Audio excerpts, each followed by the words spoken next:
This is a CineD Gear News video, supported by B&H and CVP. Hi guys, I'm Johnny from CineD, and I have here with me Aron from Canon. Aron, how are you? I'm doing great, Johnny. Pleasure to see you again. How are you doing? I'm fine, thank you very much, and good to see you again too. And you're a product marketing specialist at Canon. Yes, that's correct. And you just launched a new camera, the EOS R5 C, and I'm very happy to talk to you about the new camera. So first of all, congratulations. I mean, it looks like a very nice tool to work with, and I think you guys did a really good job. But you obviously left something for the next generation, and we're gonna touch this a bit later. But I would like to start with and ask you, what are the three things that you love most in the new camera? First of all, it would be 8K recording, up to 60 frames per second when using an external power supply. So this camera can record for long durations for as long as you need it in 8K up to 30 frames, which is phenomenal in itself. But it can record up to 60 frames when using an external power supply, which is absolutely unheard of in this industry at this price point. So we're very excited for people to get their hands on that type of capability.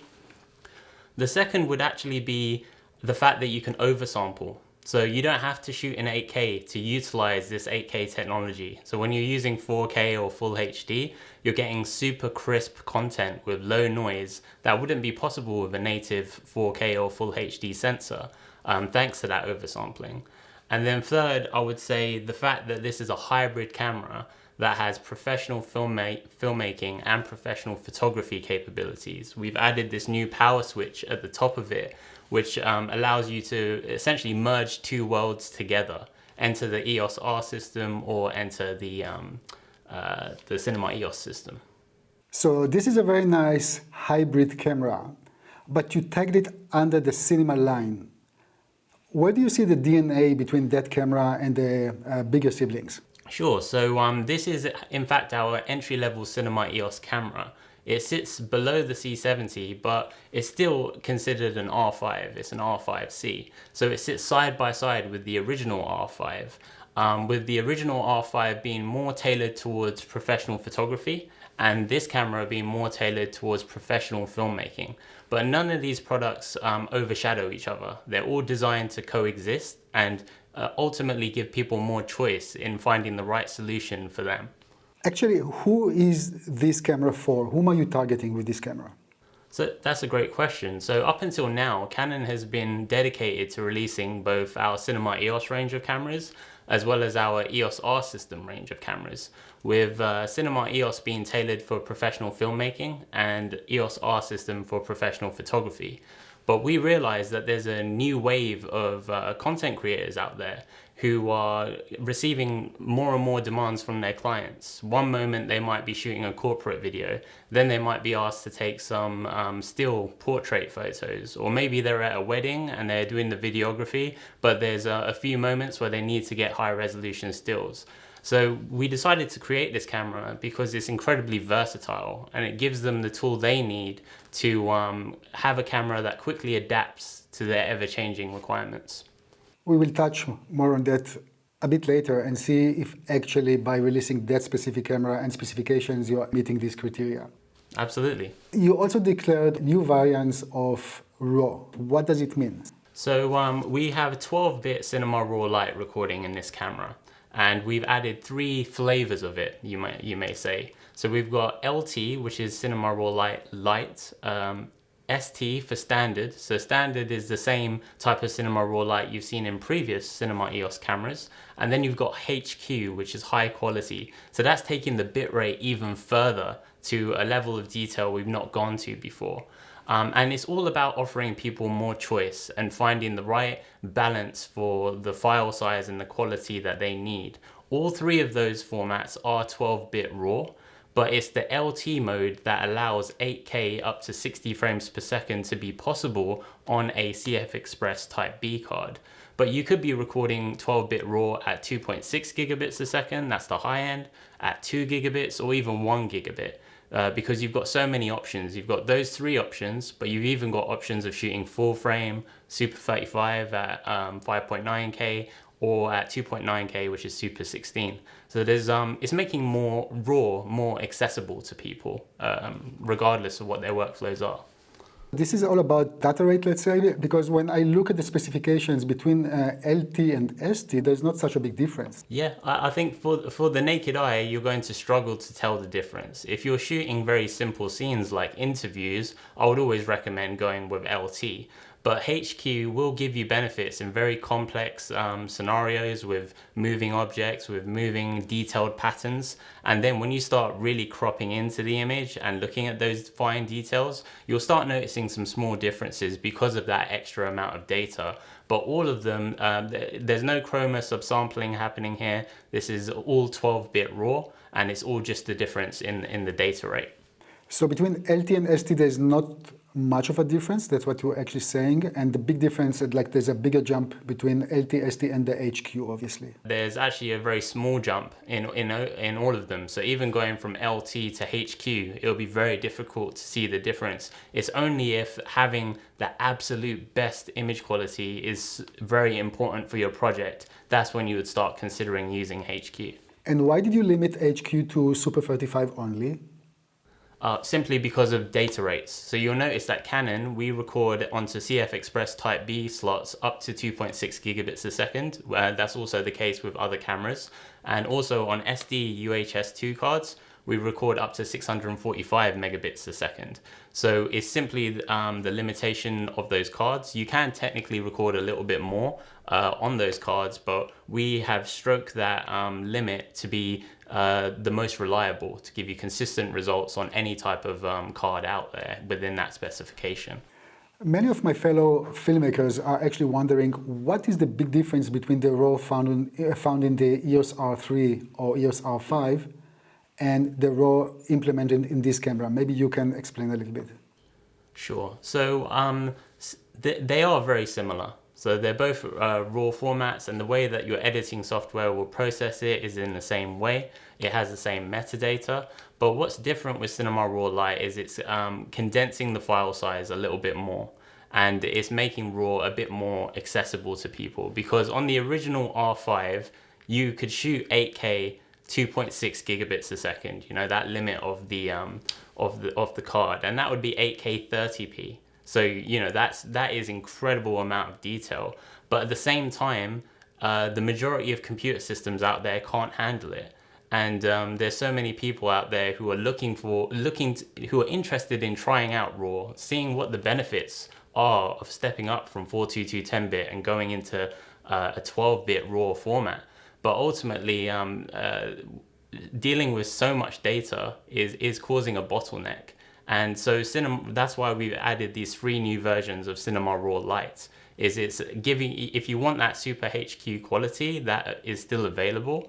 But at the same time, you've got LT and ST, which we believe are going to be very popular. And ultimately, we want more people to be shooting in RAW to see those benefits. And we think this is the way to do it. But if someone already has the EOS R5 or the EOS R3, the RAW that currently he or she has in the camera, it's equivalent to what? To what type of RAW in the new camera? It's equivalent to, so that would be 8K 30p. So that is there isn't an exact equivalent with this camera. So shooting in 8K 30p in this camera would actually be roughly 1.7 gigabits a second. But if there is a demand from our users who want a higher bitrate at 8K 30 frames per second, we'll certainly listen to people and hear their feedback. It's very evident that Canon always listens to the feedback of our customers, as we've added 12-bit RAW to the EOS C70 this week as well. So we're always adding firmware updates to the camera. But in all honesty, I think people will be very happy with the bit rates that we've carefully chosen for this product to make sure that it can keep up with the majority of computer systems out there and editing softwares, as well as give you a reasonable amount of storage on your cards. Aron, this is all clear and not an issue here. But what I'm trying, and again, this is through our community, I'm trying to communicate and understand. Because at the end, if somebody needs to make a decision if to change a camera or replace it or upgrade it, whatever, and of course the EOS R5C is a more complete and flexible tool. There's no question here. But I'm just trying to understand from the RAW point of view, and I'm not talking now about the 8K 60. This is clear. I'm talking more about, let's say, 8K 24-25. Is there any actual difference or big difference between the RAW types, between the older or the photo cameras that can shoot video and this one? Sure. So if we directly compare 8K RAW, let's say 25 or 30p or 24 as you said, to the 8K RAW in here, there is a small difference in data rate. So I believe 1.7 gigabits on this, and then the original R5 could go up to 2.6 gigabits. But this camera is giving you the solution of being able to record that format for as long as you need to. You're going to run out of space or battery life before this thing is. Nobody's managed to make this camera overheat yet, because it's got an active cooling system. It's designed to keep shooting for as long as you need it, which is for professional filmmaking. Whereas the original R5 was giving you such a high level of RAW, which is actually easier for the camera to process. It's easier for the camera to dump more information onto the card than it is to condense it or put it into a compression format. So even though it was throwing all of that information onto the card, we all know that it can't do it for a long duration. And in order to create a camera that is for professionals out there who can record an interview for as long as they need to, then that's where Cinema Raw Light has been a key ingredient into making that possible. Okay, let's move on. This is just for me to understand a bit the overall picture. For example, in MP4 H.265, you included 8K, but this time I think up to 25p. There is no 50 or 60. If somebody doesn't want to work with RAW or with that amount of data, why is the camera is limited to 8K 25 in H.265? So that's a great question. So it's fantastic that we have the option of shooting 8K 30p in HEVC, because that's giving you that super resolution and a much more manageable file size. But the 8K 60p capabilities of this camera are locked to having an external power supply. And when having an external power supply, it's able to process that immense amount of data into Cinema Raw Light. But if we wanted to process it even further into a compressed format, that's what takes up more processing power and more battery life from the camera. So if you have a look at the specifications for this camera, you'll notice that shooting in XFAVC or in HEVC will actually ever so slightly reduce the battery life compared to shooting in Cinema Raw Light. So it's easier for the camera to take that immense amount of data and put it into Cinema Raw Light in 8K 60p than it would be possible in HEVC. Yeah, but again, for Cinema Raw Light 8K 60p, you will need to use an external battery anyway. Why didn't you actually implement 8K 50 or 60p in H.265 and just say, guys, if you want to use this one, also use an external battery? Yes. So having the external battery is solving the issue of power requirement, but it's not necessarily solving the issue of processing requirement. So it is the reason I said it earlier is that it's mind-blowing that this camera at this price point can offer you 8K 60p. And the reason why a lot of cameras don't do that is because it takes an immense amount of processing power to process that, especially into a compressed format. Good, so this is the limitation right now. You don't see any firmware update in the near future or future that can actually tackle this?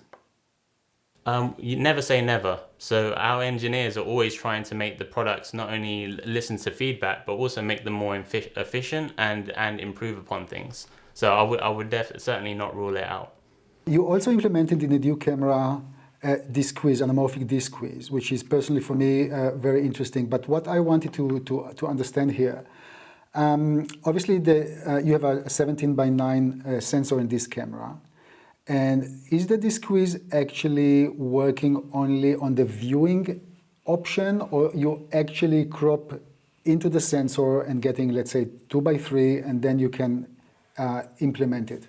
How does it work? So that's a great question. So when you're in video mode in this camera, this camera actually has a 3x2 sensor, as it has the same one as the EOS R5.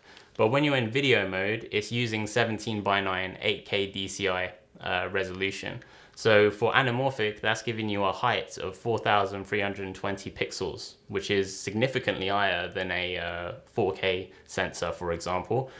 So that's great benefit for vertical, but that's also a great benefit for horizontal. So even though technically you've got 8,000 pixels horizontally, you can utilize about over 5,000 of those pixels on a two times anamorphic lens.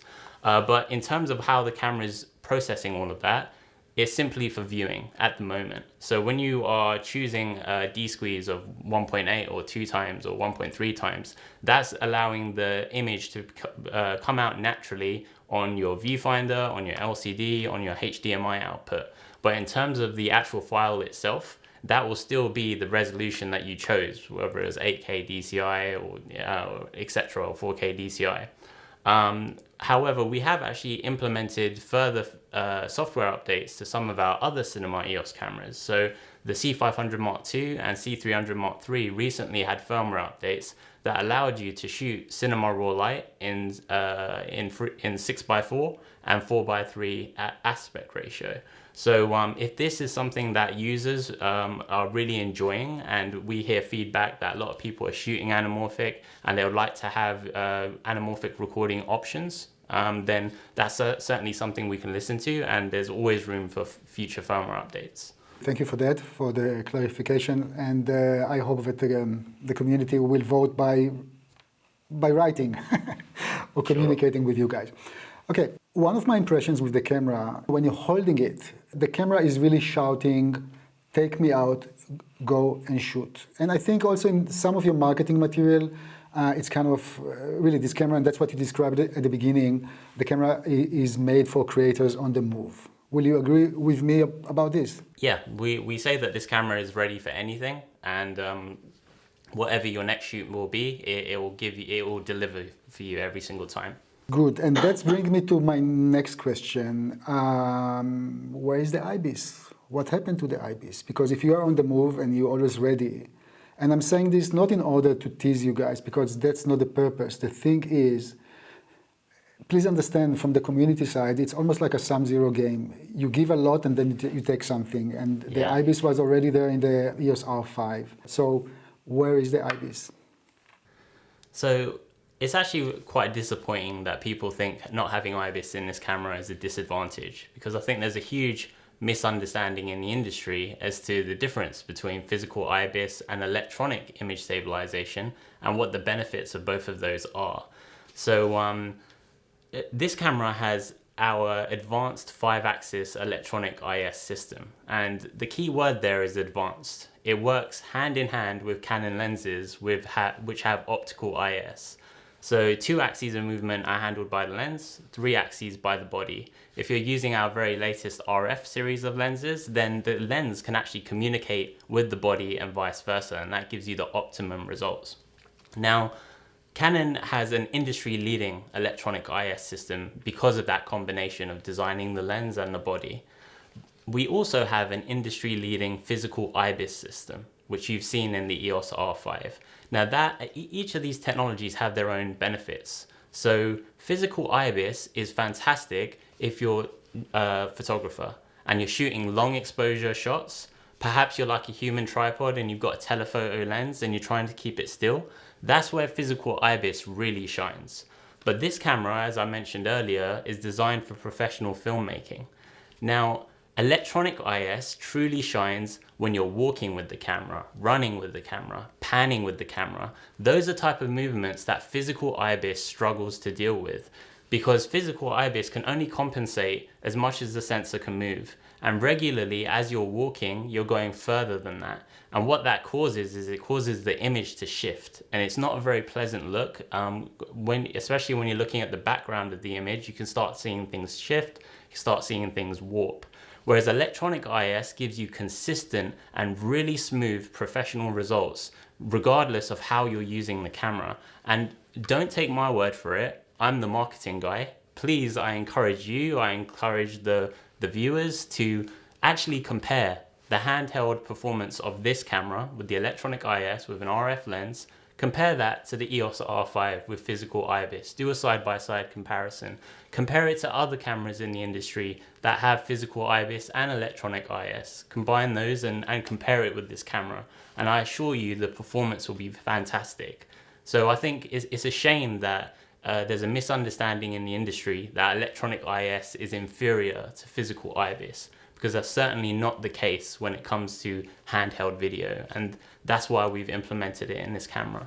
I tell you what is the issue, and again, I respect what you say. The thing is, and by the way, I don't agree with you 100%, but two things. We don't only use Canon lenses. Yeah, we use also other lenses. So the big advantage of physical IBIS is the ability to work with other manual lenses in the market and still do it handheld. Okay, so I would have to slightly disagree with that, because our electronic IS system is not specifically just for Canon lenses. So I mentioned it's 5-axis, so it works best with a Canon RF lens. However, you can use third-party lenses that are completely manual. You can even use anamorphic lenses, and you can manually dial in the focal length of that lens into the camera, and it will still compensate for that movement. But still, if you were to use a physical IBIS system, you would get disadvantages for that type of movement. The advantages of electronic IS is only the first reason why we've chosen not to have physical IBIS. Second reason is simply power consumption. When you have physical IBIS in a camera and you want to keep the sensor still, that's draining power all of the time. This is an 8K power horse of a camera. It's so small, it's so light, the battery is so small, so we have to think about what's consuming power in it.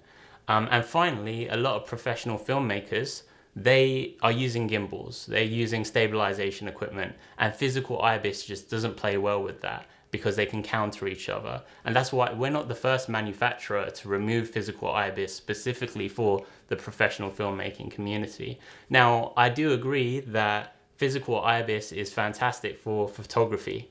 So if you are a professional photographer and you're mainly using the camera for photography, I would certainly consider the R5. Whereas this is a Cinema EOS camera, and it's more tailored towards professional filmmaking. No problem. I will just finish my sentence. And the other point of not having IBIS in this particular camera, when you work in 8K RAW, you cannot engage the electronic IBIS. So that's actually ruling out altogether. Doesn't matter if you work with Canon lenses or not, you simply can't do this. I don't have any way to compensate on movement here. That's one thing. And the second thing is, when engaging the electronic IBIS, there's always a certain crop into the image. And this is something, as a filmmaker, you always have the feeling that either you're not using the full frame sensor, or there's some deterioration in the image quality, which is something to check, of course. But I hope you understand from the filmmaking point of view. And by the way, for me, when you talk about gimbals and so on, personally, that's not the way I work. When I travel, I try to have the least possible equipment with me. I don't need another set of batteries. I don't need another equipment with me. It's all weight. It's all translated into money. So if I have a camera that actually has the IBIS inside, for certain uses, doesn't matter. And by the way, if there's a way to disengage it altogether, that of course, not a problem. Yeah? But this is the other side, and that's where the concern is coming from. Absolutely. I would like to mention that with RAW recording, one of the huge benefits of RAW recording is that there's no processing on the image. So you don't get noise reduction, you don't get sharpening, and also you don't get stabilization, because stabilization is processing your image to not be completely native. And the whole point of RAW is to have a completely native image. You can do image stabilization in post, but you could argue that might not be as good, because this is actually using the gyro data in the camera. But you can still shoot in 8K 30 frames per second using HEVC, and in that mode you can continue to use the electronic image stabilization system. And then I think your second point of it cropping, I think it is a disadvantage to crop in at 10%. But I think also you could argue that physical IBIS is also reducing the quality of the image because the sensor is moving, and hence you're exposing the extreme edges of the lens. Whereas a lens is designed to be seen in the center. The highest resolution of a lens is always in the center. And then the edges are where it gets softer. You can see distortion, you can see vignetting. So I wouldn't say that physical IBIS is a perfect solution either for having the best quality. There's always going to be some trade-offs when you're using an image stabilization system. Sure. Anyway, I really hope that in the near future we will get the camera again, and then I will be able to literally test the electronic IBIS and also see if there's any reduction in picture quality, but also see how it works when you run, walk. Yeah, as you said, it should produce good results. Yes, please do. Let's move on. Another thing that you included in the camera is a Canon Log 3. And what is missing is the Canon Log 2. Maybe you can explain the differences between C-Log 2 and C-Log 3. Sure. So Canon Log 2 is can offer you up to 16 stops of dynamic range depending on the camera you're using, and it not only retains information in your highlights, but it also significantly actually boosts your shadows, and it's retaining a lot of information in the shadows. But Canon decided to release Canon Log 3 because one of the disadvantages of using Canon Log 2 is how much it boosts those shadows, and it's increasing the noise floor, which even though you're getting more detail, it causes more work in post-production to get a really clean image. And then with Canon Log 3, it offers you 14 stops. It offers 14 stops of dynamic range, only boosts the shadows ever so slightly, much similar to the original Canon Log, but it has the same highlight retention as Canon Log 2. And Canon Log 3 has actually become the most popular log gamma curve that Canon users use because of that quick turnaround and being able to just apply the Canon lookup table, make some slight adjustments, and you get a really clean, high dynamic range image. So why actually you limited that specific camera with having C-Log 2? Because obviously this is a feature which is requested by many. So it's not really a limitation, it's more by design and logic really, because this has the same sensor and processor as the original EOS R5, and that can provide up to 14 stops of dynamic range, and that's why Canon Log 3 is in the camera. In theory, you could actually shoot in RAW and put this into an editing software and transform it into Canon Log 2, and that would change how the brightness is mapped, but it's not going to extend the dynamic range of the camera. And simply because of that, that's why Canon Log 3 is in the camera, because you're not going to see the benefits of that additional shadow information, even if Canon Log 2 was in it. So simply because of the super high resolution sensor and its dynamic range capabilities that we've put Canon Log 3 in it. But as I've mentioned, Canon Log 3 is the most popular gamma curve that Canon users use. A lot of C70, C500 Mark II users out there, they still prefer to use it over Canon Log 2 because of its ease of use. Another sore point with the camera, and again, this is a feedback that we're getting from our audience, is the Micro HDMI in this camera. Which, of course, I hope you can understand why, especially if the camera is capable of outputting through the HDMI an external signal to an Atomos Ninja 5 Plus. Why did you choose to equip the camera with such a small, fragile connector? So that's a great question, and of course I can completely understand why people would prefer full-size HDMI here, but I think you also need to kind of appreciate that this camera, it is an EOS R5. It still has the same body shape, it has more depth, and it's actually still accepted by cages and accessories that were originally designed for the EOS R5 you can still use with this camera. And it shares a lot of the same parts as the original EOS R5, which as Canon, as a manufacturer, we can focus on the things that we want to add. We want to add a new multi-function accessory chute, we want to add a time code, but at the same time the terminals on the side are exactly the same. So we're adding to an existing design. And if we could go back and change these components, of course having a full HDMI would have been really beneficial, but we understand that filmmakers do want security with their HDMI cable. So we have included inside the box a cable protector. And what that does is it screws onto the side of the camera, and that will protect both your USB-C and your micro HDMI cable. If somebody was to pull it on set, it would protect the port and it would protect the cable itself. Talking about accessories and so on, what does it take for Canon to make another little hole at the bottom of the camera in order to make sure that tripod or tripod plate can be actually secured to the camera? Sure. So I think that goes back to saying this is the exact same base as the original R5, and it's once again a shared component in the camera. If we went back to the drawing board and designed the camera from scratch, and it'd be something completely different, like a C70. The C70 has multiple different mounts on it, as do our high-end cameras. But in order to keep that same design and modify it, some things have stayed the same, some things we've added. So we appreciate that there is only one tripod thread here, but you can use accessories to get further security. But once again, it's just going back to the original design of the camera. Okay. One more question about the autofocus system, because your dual pixel autofocus system is very good. But I'm reading more and more people are being concerned that actually for video, what is implemented is actually like the C70, which means it's the kind of a bit of older generation of autofocus. Can you please clarify? Sure. I mean, it's a bit hard to explain it in terms of generation, because we have autofocus for photography and we have autofocus for professional filmmaking, and they're quite different. On the professional filmmaking side, you're right that our autofocus system is really renowned for its reliability in the industry. And we're always thinking about how can we stay cutting edge with that performance. And on this camera, this is the first cinema EOS camera to have eye detection.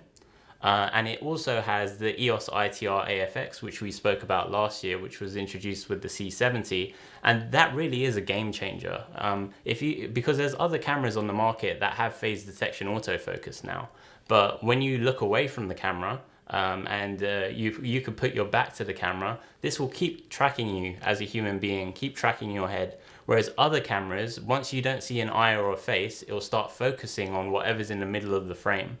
Also, an exclusive autofocus feature in this camera, which is exclusive to Cinema EOS, is face-only recognition.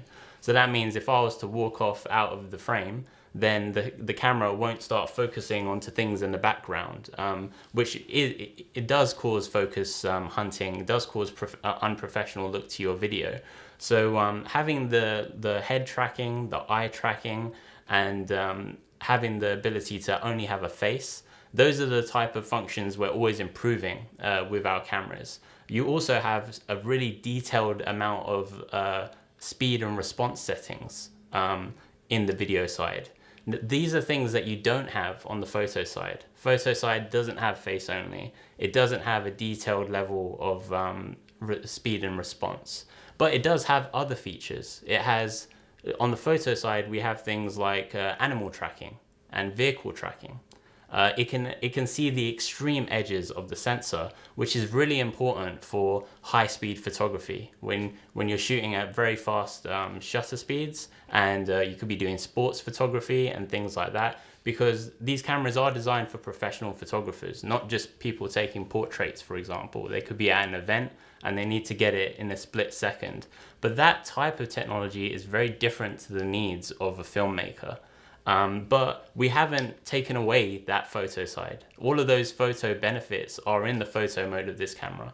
But when you're in video mode, you're in the Cinema EOS kind of ecosystem, and that is tailored more towards filmmaking. So it's not really about generations of autofocus. It's just about constantly improving it, but also understanding the requirements for each of those use cases.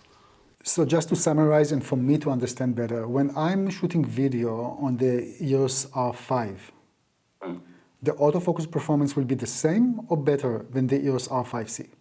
Depends how you look at it. So if you're shooting something like birds going into the sky and you want to quickly get it on video, then perhaps the R5 will do that a little bit quicker.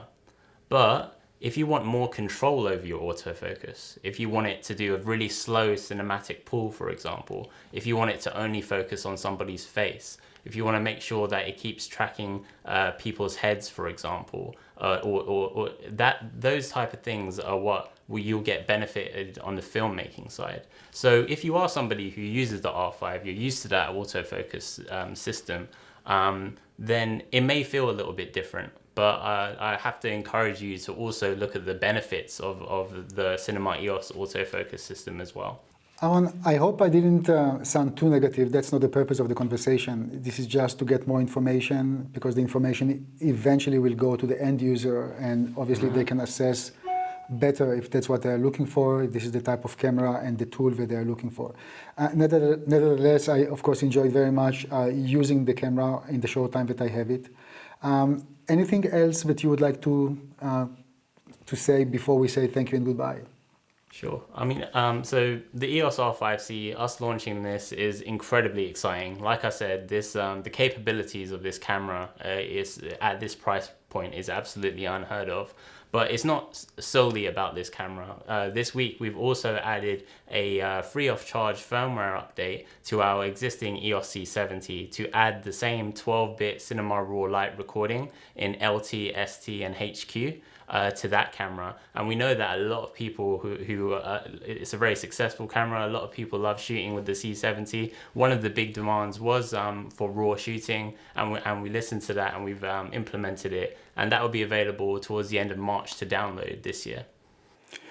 Good, thank you for that. And by the way, the camera is using SD cards, the C70. So how did you manage with the data rate here? Sure, so just like on this camera, it has an SD card and a CF Express Type B. C70 has two SD cards, so you can record up to 645 megabits on that camera. So that will give you Cinema Raw Light LT 4K up to 60 frames per second. If you're in standard ST, then you get 30 frames per second. And then if you go to HQ, then it would need to crop the sensor to Super 16 2K up to 60 frames per second. And that's simply because of that limitation of the card. It's also worth noting on this camera, when you're looking at this extensive range of recording formats available on here, you know, you've got XFAVC, HEVC, so on, Cinema Raw Light. It's all about looking at the bit rate of the format. So you don't have to shoot, just because you're shooting RAW doesn't mean you have to use a CF Express Type B card. It all depends on the data rate. Anything above 645 would be on the CF Express Type B, and anything below is possible to record on an SD card with, and we recommend V90 specified SD cards. Was there any consideration to actually output to a USB-C SSD? So yeah, that currently it's not something that we do. I think because the market for those type of things, there's less overall control over it. When you have a CF Express Type B card, you're guaranteed to have a certain level of performance, and we can look at that and we can realize what the best bit rate is for all of those cards. We test all of those cards and make sure it's reliable on all of them. It's a bit harder to control the reliability and the testing on things like that. Doesn't necessarily mean we won't do it in the future, but at the moment that's how we look at it. I mean, we think what card manufacturers are doing with both SD and CF Express is really impressive at the moment. Two last questions from my side. One, because this camera has such a huge matrix of resolution and sensor modes and frame rates. For the best possible picture quality, what would you recommend? Shooting in Cinema Raw Light. But at the same time, shooting in that means that you have to apply noise reduction and sharpness in post-production. But ultimately, it's going to give you the best results. I mean, 12-bit over 10-bit is incredibly smooth gradients to a whole nother level. So definitely shooting in Cinema Raw Light. And if 8K is important to you, but you don't need 60p, then 8K in Cinema Raw Light ST would be giving you absolutely outstanding quality in this camera. And in terms of sensor mode, full frame or Super 35, what would you recommend? Full frame is going to give you more shallow depth of field. It's going to also give you that 8K resolution. But at the same time, it also depends on lenses. It's not all about the camera's capabilities. You could have a full frame lens, which is quite soft on the edges, and you could have a super 35mm lens with incredible performance, with low chromatic aberration and things like that. So I would say the sensor mode also depends on the type of lens you're pairing with it. Okay. No, I thought there's like a specific mode when the picture is the greatest in terms of also sensor mode, because every manufacturer is doing it a bit different. Sure. I mean, the cropping is simply just cropping. So you're just reducing the amount of pixels. Last question from my side is about availability, because obviously a lot of the manufacturers are struggling a little bit now to deliver to the market. What do you anticipate here? So that's a great question. So we're launching this camera this week, but the availability will start towards the end of March. We did think about the design of this product, sharing components with the EOS R5 to help us in manufacturing more of these cameras. So it's another reason why we've shared components. But yeah, the camera will be available to purchase for €4,200 excluding VAT. It'll be shipping towards the end of March. Okay, Aron, thank you very much. It's always a pleasure to talk to you, and at least I got more knowledgeable. I hope the audience too. Thank you very much, Johnny. Thank you, and I hope to see you or talk to you rather soon. Yes, me too. Take care. Thank you very much for watching, and please don't forget to subscribe to our YouTube channel. Thank you.